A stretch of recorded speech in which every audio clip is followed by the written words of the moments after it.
जय हिंद। पश्चिमी उत्तर प्रदेश का जिला हाथरस यूँ तो बहुत सालों से ही चर्चा में था। अगर आप पिछले साल देखे होंगे तो ये वही हाथरस जिला है पश्चिमी उत्तर प्रदेश का, जहां एक युवक और युवतियों का लाश जो था वो पेड़ पर लटकता हुआ मिला था। कुछ साल पहले अगर जाएंगे तो ये वही हाथरस था जहां कुछ युवकों को वैलेंटाइन डे के दिन मिलकर 6-7 लोगों ने बहुत ज़्यादा मारा था। लेकिन इस बार की घटना उन पिछले सारी घटनाओं का रिकॉर्ड तोड़ दिया। आप महर्षि वाल्मीकि जी को तो जानते होंगे, जिन्होंने रामायण की रचना की, लेकिन आज बात ये महर्षि वाल्मीकि जी की नहीं बल्कि मनीषा वाल्मीकि है कि इसकी हंसती खेलती ज़िंदगी को, इसके सारे सपनों को बर्बाद कर दिया कुछ मनचले लोगों ने, जिनके बहुत ज़्यादा गुरूर था कि हम बहुत पहुँच वाले हैं। 14 दिन तक जिंदगी और मौत से लड़ती रही मनीषा इस हॉस्पिटल से उस हॉस्पिटल तक रेफर किया गया और अंततः यह सफदरजंग हॉस्पिटल में अपनी आखिरी सांसें ली। और बदनसीबी तो देखिए इस मनीषा वाल्मीकि की कि इसे मुखाग्नि भी नहीं मिली अपनी परिवार के लोगों से। जिसे एक रीति रिवाजों के तहत हम अंतिम संस्कार करते हैं, उसे पेट्रोल की तरह जलाया गया, जैसे घर के पुराने कबाड़ सामान को जलाया जाता है। अरे हमारे यहाँ तो कोई पाकिस्तानी या कोई आतंकवादी भी मरता है ना, तो उसे हम उसकी परंपराओं के हिसाब से दफनाते हैं। और इस बेचारी की क्या गलती थी कि इसे रात 2 बजे जलाना पड़ा। लापरवाही की हद देख लीजिए। 4 मनचलों ने इसका अपहरण किया और मनीषा के गर्दन की हड्डी तोड़ दी गई, जबान काट लिया गया, रीढ़ की हड्डी टूट गई, कथित बलात्कार किया गया। इसके बाद मनीषा को वहीं हाथरस के अस्पताल में भर्ती कराया गया, जहां तबीयत बिगड़ता देख उसे रिफर किया गया अलीगढ़ में। अलीगढ़ में भी तबीयत नहीं संभली तो रिफर किया गया एम्स में, और एम्स ने क्या कहा, हमारे पास बेड नहीं है, और इसे ट्रांसफर कर दिया गया सफदरजंग अस्पताल में, जहां उनकी डेथ हो गई। अब एक बात बताइए, ये एम्स में कई ऐसे वार्ड है जो खाली रहते हैं हमारे नेताओं के लिए, उनका कोटा है, नेताजी आएंगे, क्या वहां खाली जगह पे नहीं भर सकते हैं? आज किसी नेता को जरा जोर से खांसी आ जाए, देखिए पूरा एम्स लग जाता है उनके पीछे। लेकिन हम लोग के लिए ये नहीं लगेगा। अब जब बात विकास की होगी तो आप पूछिएगा कि विकास तब क्या चीज है कि जब अगर इतनी सीरियस मैटर को, जिसका गर्दन टूटा है, जिसकी रीढ़ की हड्डी टूटी है, ऐसे सीरियस मरीजों को भरने के लिए अगर उनकी भर्ती के लिए एम्स में सीट नहीं है तो फिर क्या हो रहा है? कहाँ गया यहाँ पर जो हम मेडिकल कॉलेज बनाएंगे, ये सब तो बन चुका है। इसका मतलब ये सब ढकोसला था। हमें पुराने से लेकर नए को तुलना नहीं कराना चाहिए। लेकिन हम आपको याद दिलाते हैं, आज से 8 साल पहले याद कीजिए, तब दामिनी जो थी उसका जब उसके साथ दिल्ली में 2012 में बलात्कार हुआ था, तो उस मैटर पे उसे तुरंत वहाँ जब हालत नहीं संभली थी सफदरजंग हॉस्पिटल से, तो उसे तुरंत एयर एम्बुलेंस से सिंगापुर भेजा गया था। लेकिन इस लड़की को, चूंकि ये दलित थी ना, इसको कौन पूछता है, इसलिए उठा के इनको पहले इस हॉस्पिटल से फिर उस हॉस्पिटल, यहाँ से वहाँ दौड़ा रहे हैं। एक अच्छा सा, जब वहाँ हॉस्पिटल से नहीं संभला, हाथरस से, जब उनको नहीं दिख रहा है कि रीढ़ की हड्डी टूटी है, गर्दन टूटा हुआ है, मामला सीरियस है, तुरंत एम्स दिखाना चाहिए। और एम्स में नहीं है तो फिर हमारे स्वास्थ्य मंत्री को भी इन्फॉर्म कीजिए ना कि भाई सीरियस मैटर है, लीजिए। आज भी बहुत सारे सीट रिजर्व रखे होंगे नेताओं लोग के लिए, लेकिन इनके लिए नहीं थी और इसे जानबूझ के मरते छोड़ दिया गया। तो हम तो कहते हैं यहाँ 2 बार मर्डर हुआ, एक ही लड़की का, एक इन लोगों ने पूरा कर दिया, बाकी जो सिस्टम की लापरवाही थी उस वजह से इनका एक तरह से कहिए तो बचा सकते थे, क्योंकि 14 दिन तक यह लड़की जिंदगी और मौत से लड़ रही थी। और उसके बाद सफदरजंग ने जब पोस्टमार्टम किया तो पोस्टमार्टम में जितने नियम कानून प्रोटोकॉल थे सबकी धज्जियां उड़ा दी गई, बिना परिवार वालों को बताए बॉडी भेज दिया गया। मीडिया रिपोर्ट के हिसाब से अगर देखेंगे तो जिस वैन से गाड़ी बॉडी को लाया गया उसमें नंबर प्लेट भी नहीं था। जब यहाँ आए तो घर के लोग रोते बिलखते रह गए, लेकिन वहां पर समझा बुझाकर इन लोगों को रात 2:30 बजे क्या कर दिया गया, अंतिम संस्कार किया गया। काहे को अंतिम संस्कार किया गया? बॉडी जला दी गई। अंतिम संस्कार ऐसे ही होता है, पेट्रोल छिड़क के जला दीजिएगा। आप कोई सामान, घर का कबाड़ चीज जला रहे हैं, 2:30 बजे कहीं अंतिम संस्कार होता है? किस शास्त्र में लिखा है कि सूरज डूबने के बाद किसी महिला का अंतिम संस्कार होगा? किसने देखा कि मुखाग्नि किसने दिया? आप दे दीजिएगा वहां पर मुखाग्नि। मतलब आपको संस्कार भूल गया। बड़े बड़े बात करने कि सनातन संस्कृति को बचाना, इन्होंने डुबा दिया। देखिए इसको शर्म नहीं लगता है, वहां बैठ के हंस रहा है, इसको वर्दी किस लिए मिली है, इसको समझ में आता है? यहाँ पे सबको, ऐसे लोगों को तो बर्खास्त कर देना चाहिए, सस्पेंड भी नहीं करना चाहिए, ताकि आगे जाके एक नजीर बने कि ऐसे खिलवाड़ मत किया कीजिए। पुलिस ने क्या किया, हाथरस को तो एकदम किला बना दिया। अरे भैया पुलिस वाले, आप लोग थोड़ा पहले सजग रहते ना तो आजकल महिलाओं की ये हालत नहीं हुई रहती। पुलिस ने FIR लिखा कितने दिन बाद? 8 दिन बाद। और नॉर्मल FIR लिखा था छेड़खानी का, बाद में दबाव बना तो फिर हत्या की कोशिश का लिखा गया। पहले FIR 4 लड़कों पर लिखना था तो केवल 1 पर लिखा गया, अब जाके 4 पर लिखा गया, इतना गंभीर मैटर हो गया। उसके बाद जाके यूपी पुलिस जागी, पता नहीं क्या मतलब यूपी हाथरस जिला को पूरी कैद कर दिया गया। क्यों कैद किया गया? रात में आखिर 2:30 बजे आपने अंतिम संस्कार क्यों किया? क्योंकि जानते हैं कि अगर लाश को जला देंगे ना तो जो भी सबूत मिलता रहेगा, जो दोबारा पोस्टमार्टम की क्रिया होगी वो नहीं कर सकते हैं। तो 3 दिन तक यूपी पुलिस ने बहुत ही बेहतरीन षड्यंत्र करके जो जो चीज जांच में फंसने लायक थी उसको बेहतरीन ढंग से साइड करते गई ताकि कोई सबूत बचे नहीं। लाश जला दिया गया है, अब कुछ मिलने वाला नहीं है, दोबारा पोस्टमार्टम नहीं हो सकता है। पुलिस कर रही है रेप नहीं हुआ है, लाश अगर नहीं जलाया गया रहता, सुबह आती तो दोबारा पोस्टमार्टम होता। 8 दिन बाद आप मेडिकल करा रहे हो, वहां पे रेप के पुष्टि होगी, और आप कौन होते हो रेप हुआ कि नहीं हुआ? पुलिस डिपार्टमेंट का ये काम है ये बताना कि नहीं हुआ। आखिर आप किसको बचा रहे थे? ये पुलिस लगाकर किसको बचा रहे थे? मीडिया को नहीं जाने दिए। मीडिया क्या पाकिस्तान से आए थे कि वहां जाके बम फोड़ देते? नहीं जाने दे रहे। ये कोई मैटर बनता है? यहाँ पर किला बना दिया पूरी तरह से हाथरस को। इसका मतलब कुछ ना कुछ छुपाया जा रहा था, वरना कहीं नहीं छुपता था, डर नहीं। अरे कहीं मीडिया को रोक है नहीं है, लेकिन क्यों रोका गया? तो कोरोना का दिक्कत है। अरे बहाना लेके पूरी तरह से सबूत को सपड़ा साफ कर दिया गया। और हद तो हो गई हमारे डीएम साहब की। अरे डीएम साहब को तो एक अलग से नोबल पुरस्कार देना चाहिए। ऐसा डीएम साहब को ये समझा रहे हैं कि मीडिया वाले 2 दिन बाद चले जाएंगे, बाकी हम ही लोग काम आएंगे। भाई साहब आप लोग कितना काम आते हैं ना, सबको पता होता है। यहाँ अगर कोई मर जाए ना सड़क एक्सीडेंट में तो कोई नहीं आने वाला है यहाँ पे, ये बोलते हैं। और कमेंट देखिए भाई साहब का, ऐसे डीएम साहब, ऐसा डीएम को तो टॉप डीएम घोषित करना चाहिए, जिन्होंने क्या कहा कि अरे तुम्हारी बेटी अगर कोरोना से मर जाती तो क्या होता, देखो कितना फायदा है कि तुमको मुआवजा मिल गया तुम्हारी बेटी के मरने का। मतलब अगर किसी को मुआवजा देने की औकात है ना, 25 लाख रुपए है, तो वो बलात्कार कर सकता है। क्योंकि बलात्कार करने के बाद क्या कहेगा कि भाई आप पागल हो, हाँ अरे कोरोना से मर जाएगी कुछ नहीं मिला, बलात्कार करके मार दिए 25 लाख रुपया मिला। मतलब इस हिंदुस्तान में 25 लाख रुपए आपको मुआवजा देने की है ना, तो आराम से आप बलात्कार कर सकते। ये कोई आम आदमी नहीं कर रहा है भाई, डीएम साहब कर रहे हैं। डीएम साहब यहाँ पर, और इस डीएम साहब को अभी तक सस्पेंड नहीं किया गया है, एसपी को सस्पेंड कर दिया गया। इनको नहीं सस्पेंड करना चाहिए, इनको भी एकदम परफेक्ट सस्पेंड करना चाहिए। और एसपी लॉबी जो आईपीएस की जो लॉबी है वो भी कह रही है कि आपने पुलिस वाले को सस्पेंड कर दिया, इनको क्यों नहीं किया? और हकीकत में भी है, इनको भी करना चाहिए। इतना आप बेतुका बयान देंगे। और डिजिटल इंडिया, अब जब मोदी जी चिल्ला रहे हैं जब से डिजिटल इंडिया, इनको अभी तक होश नहीं आया कि हम जो बात बोल रहे हैं वो कोई ना कोई रिकॉर्ड कर लेगा, वो भी जियो का डाटा इतना सस्ता है। बहला दिया सब इनको, बता रहे, समझा रहे हैं उनको कि मीडिया वाले चले जाएंगे, हम ही काम आएंगे तुम्हारे। अरे आज मीडिया नहीं रहती ना और विपक्ष इतना हंगामा नहीं किया रहता तो न्याय नहीं मिला रहता। उसमें राहुल गांधी पहुंच गए। अब राहुल गांधी पहुंचे तो लोगों ने कहा कि भैया ये राजनीति करने पहुंचे हैं। हकीकत में राजनीति करने पहुंचे हैं। और क्यों नहीं पहुंचेंगे राजनीति करने? राजनेता राजनीति नहीं करेगा तो कौन करेगा? हम लोग मास्टर लोग राजनीति करेंगे। हमेशा राजनीति होती है। अगर ये मौत राजनीति है तो बताइए कि पिछले 2 महीने से सुशांत सिंह राजपूत पर क्या हो रहा है? वो राजनीति नहीं हो रही है। और अगर इस मुद्दे पर राजनीति नहीं होती तो मीडिया जगती नहीं और उस बच्ची को न्याय नहीं मिलता। अगर राजनीति नहीं होती और मीडिया नहीं जगती तो उसके खिलाफ सीबीआई जांच नहीं होता। और ये राजनीति है तो आप बताइए, चलिए मानते हैं कि विपक्ष राजनीति कर रहा है, लेकिन आप किसी पार्टी के इतने बड़े नेता को बिना राज्य सरकार की अनुमति आप किसी को ढकेल देंगे? ये क्या दिखाने की कोशिश है कि देखो भारत का एक एक नागरिक, देखो ये तुम्हारे बॉडी में ना, एक दिमाग में एक सॉफ्ट डर पैदा किया जा रहा है कि हम राहुल गांधी को पीट सकते हैं, बड़का बड़का नेता को ढकेल सकते हैं, तो तुम्हारी औकात क्या होती है? और हकीकत में है कि ये पक्ष में है भाई भैया, विपक्ष में कोई भी हो, हमारे और आपसे बहुत ज्यादा पावरफुल आदमी है। इसके बॉडीगार्ड रहते के बावजूद ढकेल के गिरा दिया गया। तो हम लोग गए रहते तो पता नहीं क्या होता, जिंदा आते कि नहीं आते। ये एक संदेश है, आप नहीं समझ रहे हैं ना, लेकिन ये धीरे धीरे आपके दिमाग में बैठाया जा रहा है कि देख हम जो बोले ना वही सही है, तुम कुछ हो हम थूर थार देंगे वहां पर।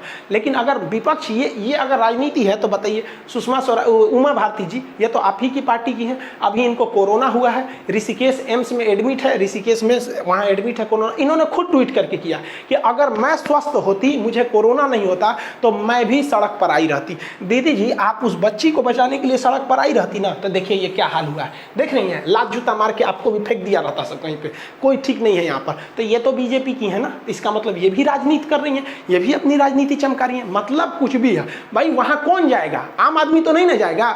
और मीडिया वालों को देखिए, मीडिया वाले अपना नमक का कर्ज भूल गए। बताइए, सरकार इनको पैसा देती है कि तुम सरकार की तरफदारी करो, करो, सरकार से सवाल मत पूछो। इन लोगों ने पैसा ही भूल गया, यहाँ पर हद है। लेकिन हाँ, कुछ हद तक नमक का कर्ज निभाया इन लोगों ने। इस बेचारी की मौत को इन लोगों ने पूरी कोशिश किया कि कांग्रेस अब बीजेपी की लड़ाई घोषित कर दे, लेकिन अब जनता जाग चुकी है, क्योंकि जनता को लोगों ने इतना कांग्रेस बीजेपी इतना किया है कि जनता ऊब गई है और आप लोग को खूब अच्छा से पहचान गई। इसको पहचान नहीं, इसको बेचारा को तो मंदिर का घंटी बजा दिया है, कोई भी आता है बजा के चल जाता है, कभी कोई भड़वा बोल देता है, कभी कोई दलाल बोल देता है। और ये भाई साहब, इनको तो बस पूछता है भारत, अरे पूछता है भारत। अपना वीडियो का लाइक डिसलाइक बंद करके रखा है। इसको कोरोना भाग रहा है इतना भयानक, कोई मतलब नहीं है, लेकिन ये रिया चक्रवर्ती के पीछे पड़ा है, कंगना रनौत। आप बताइए, इस बेटी की सुरक्षा के लिए कोई अभी तक कोई ठोस इंतजाम नहीं किए गए, लेकिन अगर आप नजर डालिएगा ना तो ये बहन जी का छज्जा तोड़ दिया था तो उसके लिए सुरक्षा मिल गया था। और इनको तो बस मीडिया में रहना है भाई। इनके साथ गलत हुआ तो किस हीरो के साथ नहीं हुआ? कपिल शर्मा इतने अच्छे कॉमेडी करते, उनका नहीं ऑफिस तोड़ा गया था, शाहरुख खान का नहीं तोड़ा गया था, लेकिन ये स्पेशल है ना। अगर ये बहन जी बस इतना बोल देना कि मेरे सपने में डायनासोर आया था और वो डायनासोर उद्धव ठाकरे ने भेजा था, उद्धव ठाकरे तुमने मेरे सपने में डायनासोर भेजा था, वो डायनासोर मेरा बाल खींच रहा था। अरे बहन जी का बाल खींचा, तुरंत केंद्र सरकार इसको सिक्योरिटी दे देगी। देखिए ये है हमारी कंगना रनौत, सिक्योरिटी गिनिए 1 2 3 4 5 6 7 8 9 10 11 12 13, अभी कितना 20 कमांडो लेके घूम रही हैं। काम क्या है? तो बॉलीवुड में एक्ट्रेस है, फिल्मी दुनिया में यहाँ पर। अरे इतनी सुरक्षा और इतना सम्मान हमारे देश के साइंटिस्ट को दिए गए रहते ना, हमारे देश के जो बहादुर जो साइंटिस्ट हैं, तो हमारा देश नासा से आगे हमारा इसरो निकल गया था। नहीं, लेकिन यहाँ तो राजनीति होगी ना इनका। इन्हीं का एगो घर टूटा है, कौन ची घुसिया के देखती है, हमारा कौन ची करेगी? एगो वीडियो बना के डाल देगी, खान सर बहुत कूद रहे हैं यहाँ पे, हमारा कौन ची होना, हम फिल्म उलिम ना देखते, चाहे तोड़ा होता केहू का फिल्म हो, डायनासोर हमारा बाल नोच रहा है। मतलब यही है भाई इस देश की, इन्हीं को बचाना ज़्यादा जरूरी है, इनकी सुरक्षा है। बल्कि इनको खतरा क्या था? कुछ नहीं, कोई खतरा नहीं था। हाँ, ये बात मानते हैं कि बीएमसी ने इनका जो बिल्डिंग तोड़ा था वो गलत किया था, हम इस बात को मानते हैं, लेकिन उतना बड़ी बड़ा बात नहीं था जितना 20 कमांडो दे देंगे आप इनको। फिल्म इंडस्ट्री में कुछ लोग हैं ना जिनको केवल मीडिया में रहना है। आप देखिए इन लोग को कुछ भी करेंगे, ये लोग कुछ भी करेंगे, लेकिन ये मीडिया में रहेंगे। कभी इनकी बहन का ट्विटर हैंडल डिलीट हो जाता है तो आके गरिया देती, बस हमको मीडिया में रहना है। इन लोग को यहाँ पर इसका तो पूछिए बात भाई साहब, ये सब मीडिया में बस इनको दे दो, इनको बस अपना पब्लिसिटी चाहिए। लेकिन ऐसा नहीं है कि इस बार मीडिया वैसे रह गया, इस बार मीडिया अपना नमक का कर्ज भूल गया कि हमको पैसा खिलाया गया, सब कुछ भूल गया। और मीडिया ने तो जो धज्जी उड़ा दिया यहाँ पर वहाँ पर। कई मीडिया वाले, आज तक की जो चित्रा त्रिपाठी थी, उन्होंने एसडीएम को तो लथेड़ दिया, बेचारा का तो कुछ मुंह बन गया, एकदम कुछ जवाबे नहीं दे रहा था। हाँ, बहुत सारी मीडिया वालों ने किया वहाँ पर। और इसमें ये प्रज्ञा मिश्रा जो है, इनको तो बहुत बार पुलिस वालों ने घसीटा भी था। प्रज्ञा मिश्रा भारत समाचार के लिए काम करती है, इनका अपना पर्सनल भी है, उल्टा चश्मा यूसी करके देखती है। हम व्यक्तिगत रूप से एक महिला की नज़र से हम सबसे ज़्यादा सम्मानित पत्रकार इनको समझते हैं। ये कहीं भी मुद्दे पर ग्राउंड रिपोर्टिंग कर देती है। और अगर आप इसको सोचिएगा कि अपने बात में उलझा दे, नहीं, ये दलाली वगैरह वाला काम नहीं करते। हम व्यक्तिगत, हम खुद कभी किसी, बहुत कम लोगों का चैनल को हमने सब्सक्राइब किया, लेकिन उल्टा चश्मा यूसी पूरा नाम है इनका, इनको खुद हम देखते हैं। एक महिला पत्रकार होकर एकदम डट कर सवाल पूछना, क्योंकि पत्रकार का काम क्या होता है? सरकार की तारीफ करना। बाबू, सरकार की तारीफ करने के लिए ना सूचना एवं प्रसारण मंत्रालय होता है। पत्रकारिता का काम है कि सरकार की कमियों को सरकार को बताना और जनता को बताना, ताकि आप सरकार से सवाल पूछ सके। लेकिन ये नहीं हो रहा है। लेकिन हाँ, कुछ ऐसे पत्रकार हैं, बहुत सारे हैं, ऐसा नहीं है, क्योंकि ये वाला मैटर में थोड़ा सा इनके साथ ज़्यादा बदसलूकी हो गई थी, चाहे आज तक की पत्रकार चित्रा त्रिपाठी के साथ भी हुआ था। तो ये सब चीज़ें तो मीडिया ने इस बार बहुत ही ज़बरदस्त रोष दिखाया था, जिस वजह से उसे न्याय मिलने के कगार पर है। क्योंकि अब ऐसा लगता है कि नहीं, हम सीबीआई के हाथ में पहुँच गया। इस देश में ना कुछ चीज़ें बहुत सस्ती हैं, जिसमें 3 तो सबसे फेमस है। किसी लड़की की इज्जत हिंदुस्तान में बहुत सस्ती है, फौजी की शहादत, बस एक दिन तो न्यूज बनता है, उसके बाद कौन पूछता है? किसान का फसल, भाई जिस दिन ज़्यादा उगा देगा ना उस दिन उसी को घाटा हो जाता है कि नहीं? लेकिन मोदी जी आप टेंशन नहीं लीजिए, आपने तो किसानों के लिए नया विधेयक लाया है ना, आप एक नंबर विधेयक है। ये सब विपक्ष वाला है, सब एंटी नेशनल। अरे हमारे देश ही एक ऐसा देश है जहाँ किसान हेलीकॉप्टर से उतरता है। नहीं देखा क्या आप लोगों ने हेमा मालिनी को? हेलीकॉप्टर से उतर के गेहूं काटा जाता है, हिंदुस्तान का एकमात्र है। और विपक्ष वाला एंटी नेशनल है, सब बोलता है ऐसे किसान को फसल का पैसा नहीं मिलता है। हेलीकॉप्टर कहाँ से आया? किसान वो झूठ बोल रहा है, इसे ऐसे वर्दी पहन लिया होगा, ये सब ऐसे फटा चिटा। हकीकत में तो ये स्थिति है किसानों की। यहाँ पर विपक्ष वाले तुम लोग हमेशा मोदी जी को घेरते रहते, देख रहे हो कितना डेवलप है हमारे देश का किसान। देश में महिलाओं के खिलाफ इतना अत्याचार बढ़ते जा रहा है जिसका कोई हद नहीं। हमको तो बड़ा खुशी होता था कि हमको सबसे ज़्यादा रक्षाबंधन में राखी बांधा जाता है। मेरी खुद की कोई बहन नहीं है, लेकिन कोचिंग में जितनी लड़कियां पढ़ने आती हैं सबसे ज़्यादा, हम तो इतना कह सकते हैं कि पूरे हिंदुस्तान में हमसे ज़्यादा राखी किसी को नहीं बांधा गया हो। किलो में आता है राखी, तो हाथ नहीं उठता है यहाँ पर रक्षाबंधन में। अब बड़ा खुशी होती थी कि हमको इतना राखी बांध, लेकिन अब तो डर लगने लगा यार कि भाई हमारी बहनें सुरक्षित है कि नहीं। और कहीं ना कहीं पहले एक कमी लगता था कि मेरी बहन नहीं है, लेकिन अब जब देखते हैं मेरी बहन नहीं है ना, तो एक रिलीफ लगता है, अरे यार भाई मेरी बहन नहीं है, पता नहीं क्या होगा, कब कौन उसके साथ रेप करेगा, मर्डर करेगा, हड्डी तोड़ देगा, ये लोग उसको ले जाके रात में कहीं दफना दे, कहीं जला दे, और लोग कहेंगे कि तुम्हारा ही गलती है। डीएम साहब आके कहेंगे अरे मिल गया ना मुआवजा, बहुत हो गया। रेप मतलब क्या होता है, नॉर्मल चीज़ है ये। हम तो धन्यवाद देना चाहते हैं सीमा कुशवाहा जी का। इन्होंने वही वकील हैं सुप्रीम कोर्ट की जिन्होंने जो निर्भया के 4 दोषियों को फांसी पे फंदे पर लटकाया था। इन्होंने दिल्ली से चल कर आई थी और इनको भी जाने नहीं दिया गया। वहाँ पे जो एडीएम है एसडीएम थे, इनसे बहस कर गया सब। यहाँ पर हम तो आपका पैर छू के नमन करते हैं आपको, और उनको भी ना, चारों को ऐसे, अगर जितने भी दोषी हैं उनको आप छोड़िएगा नहीं, हम सब आपके साथ हैं। और बाकी वकील लोग को कोई टेंशन नहीं। अरे यार इन लोग का बिजनेस है ना। याद कीजिए आप लोग फरवरी का महीना जब दिल्ली पुलिस का एक जवान ने एक तमाचा मार दिया था वकील को, भाई साहब पूरे वकील स्ट्राइक पे आ गए थे। पूरा वकील पूरा का पूरा केवल एक तमाचा मारने की वजह से स्ट्राइक। और अभी कोई स्ट्राइक पे आया? कोई नहीं स्ट्राइक पे आया। और तरीका हम भी तो गधे हैं। अरे यार ये वकील लोग हैं, ये पढ़े लिखे लोग हैं, हम तो टीचर लोग ऐसे अनपढ़ होते हैं लोग। तमाचा मारना एक्चुअली बड़ा क्राइम है ना, रेप तो छोटा मोटा क्राइम है यार, तो वकील क्यों स्ट्राइक करेंगे। हाँ, अगर किसी वकील को अगर आपने ऐसे कर दिया पूरे वकील स्ट्राइक पे आ जाएंगे, लेकिन रेप तो नॉर्मल चीज है। ओहो आप लोग समझदार हैं। देखिए हम आप लोग को समझा रहे थे भाई, आप लोग कानून के ज्ञाता हैं लोग, इसलिए आप लोग ने स्ट्राइक किया। देखिए जब देश गुलाम था ना, तो उस समय भी अंग्रेजों का अत्याचार बहुत हुआ था। लाला लाजपत राय के पीठ पर जब अंग्रेजों ने मारा था ना, तो उन्होंने कहा था मेरे पीठ पर एक एक लाठी अंग्रेजों की ताबूत की आखिरी कील साबित होगी। और ये जो पुलिस अत्याचार कर रही है ना, जो पीड़िता के घर में घुस के उसके पिताजी के सीने पर लात से मारा जा रहा है, याद रखोगे भाई बर्दाश्त नहीं करेगा, क्योंकि डिजिटल इंडिया है।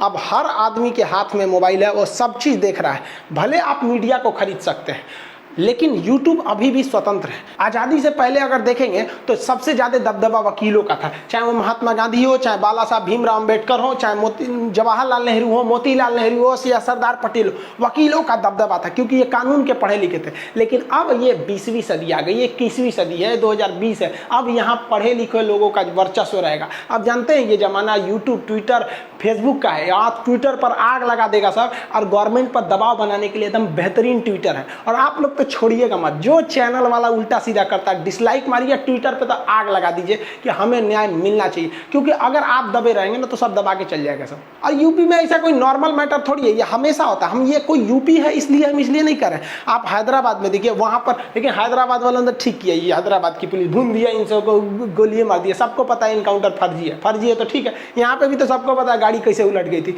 लेकिन विकास दुबे इतना खतरनाक हुआ क्यों? क्योंकि यूपी पुलिस की मिली भगती थी। इनको नहीं पहचान रहे हैं भाई साहब को।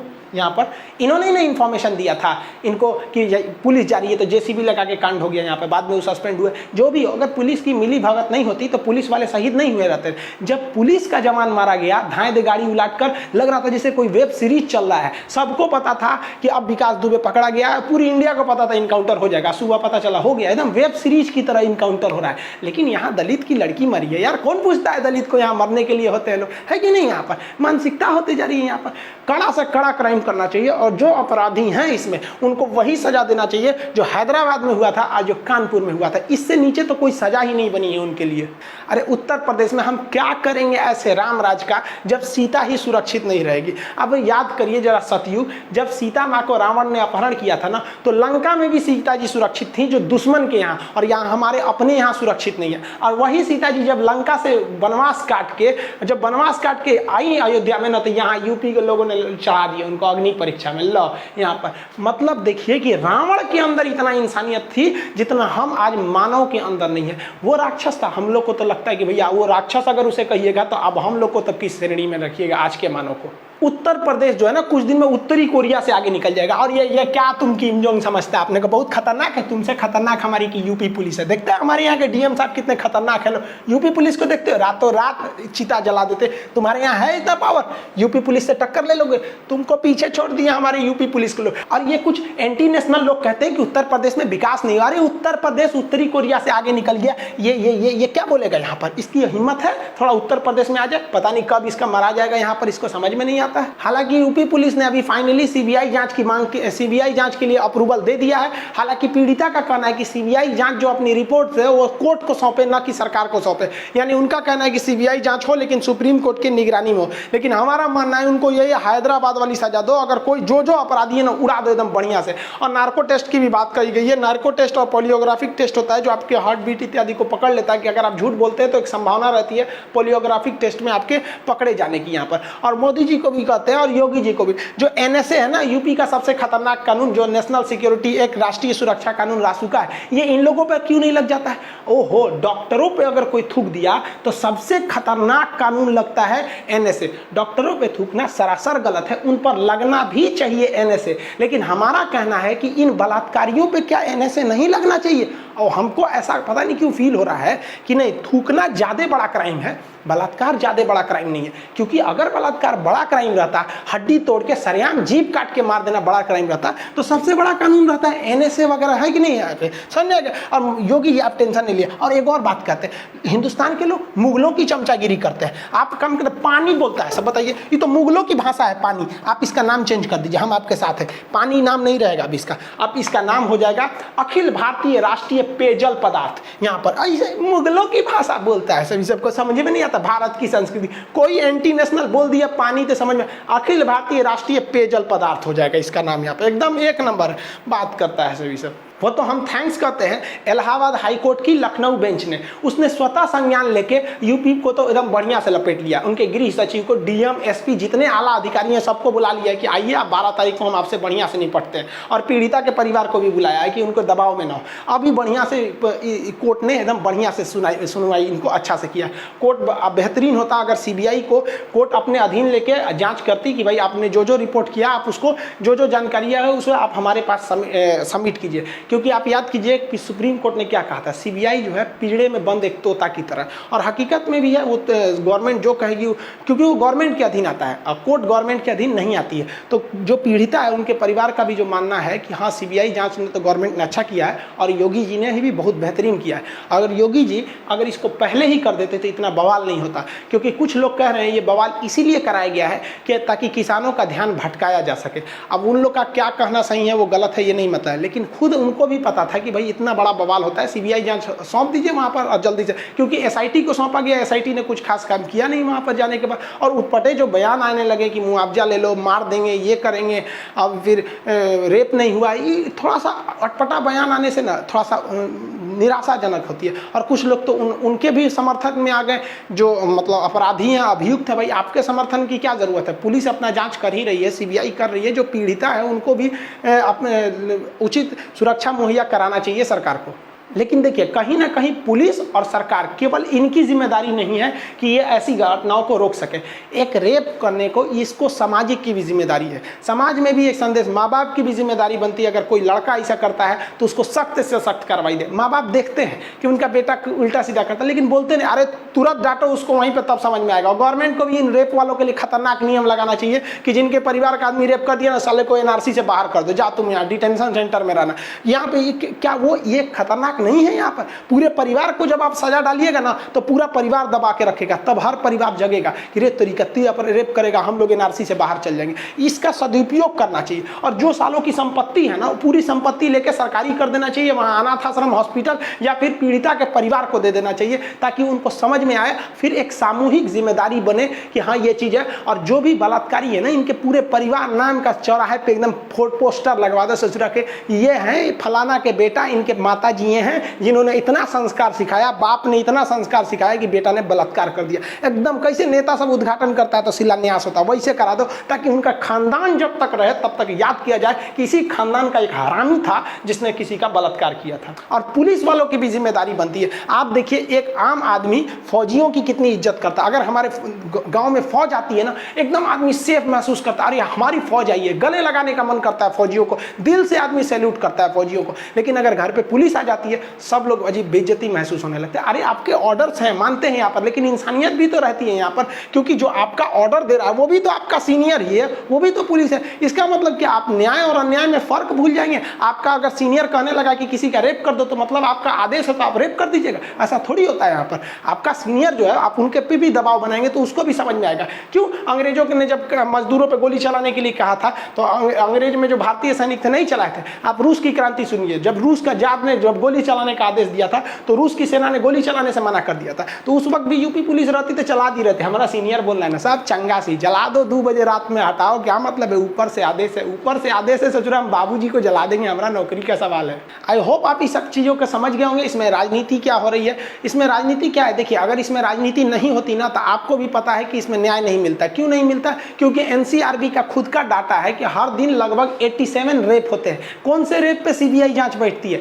केवल इस पे बैठ गई क्योंकि इसके लिए आपका क्या हो गया था, विपक्ष आगे आ गया था, मीडिया आगे बढ़ गई थी, व्हाट्सएप फेसबुक हर जगह डिजिटल क्रांति आ गई थी। तो हम आप सबको कहते हैं आप हाथ पे हाथ रख के मत बैठिए, वरना एक दिन आपकी भी बहन के साथ ऐसा ही हो सकता है। आप भी किसी बहन के भाई हैं, किसी लड़की के पिता हैं। ये आपका भी सामूहिक कर्तव्य बनता है कि आप भी इस पर सचेत रहें। और जब कभी भी ऐसे बात आते हैं, कोई भी न्यूज़ चैनल आता है उसको करता है जो अगर आप ऐसे जनता के बातों को उठाता है तो आप उसके लिए हमेशा खड़े रहिए। क्योंकि आज इस लड़की को लगभग न्याय मिला, या फिर सुशांत सिंह राजपूत के मैटर को देखिए, अगर मीडिया या राजनीति नहीं होता तो सीबीआई जांच नहीं होती। इस लड़की के साथ भी अगर मीडिया और राजनीति नहीं हुई रहती तो जांच नहीं होती। तो आप अगर जागे रहेंगे ना तो इन राजनेताओं को झुकना ही पड़ेगा, वरना ये ऐसे ही मरता आपको छोड़ देंगे।